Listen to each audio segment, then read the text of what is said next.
Oilaviy bazm janjalga aylanib ketadi va ikki do'st mushlasha boshlaydi. Mushlashuv vaqtida Vinsent do'stining qulog'ini tishlab uzib oladi.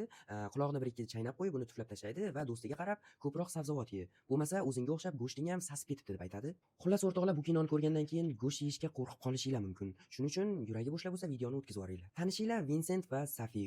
Ular qassobxonada go'sht sotishadi. Ularni savdosi uncha yurishmaydi va ora-orada vegetarianlar kelib, o'sha go'sht magazinini buzib, hamma yog'ini dabdala qilib ketishadi.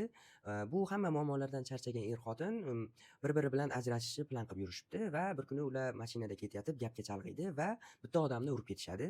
Ular qo'rqib, shokda o'sha odamga tushib qarasaki, ular yaqinda kelgan va magazinni vayron qilib ketgan vegetarianlardan bittasi bo'ladi. Bu jasadni ibn-chimida ular yo'q qilib yubormoqchi bo'ladi va qassobxonaga olib borib, eri uni maydalab boshlaydi.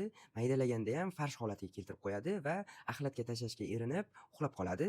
Ertasi kuni esa Safi uni oddiy go'shtlar qatorida sotayotgan bo'ladi. Eng qizig'i, u go'shtdan olgan odamlar yana ochlikka qaytib kelib, u go'sht shirinligini aytib, yana bormi deb talab qilayotgan bo'ladi. Afsuski, u go'sht tugab qolgandi. Keyin u er-xotin qanaqa go'shtni sotish kerakligi haqida miyasi ishlab ketadi va vegetarianlarni ovlashni boshlaydi. O'rtoqlar, faqat vegetarianlarning go'shti shirin ekan, shuning uchun boyagi odamga u ko'proq sabzavot ye deb aytibdi.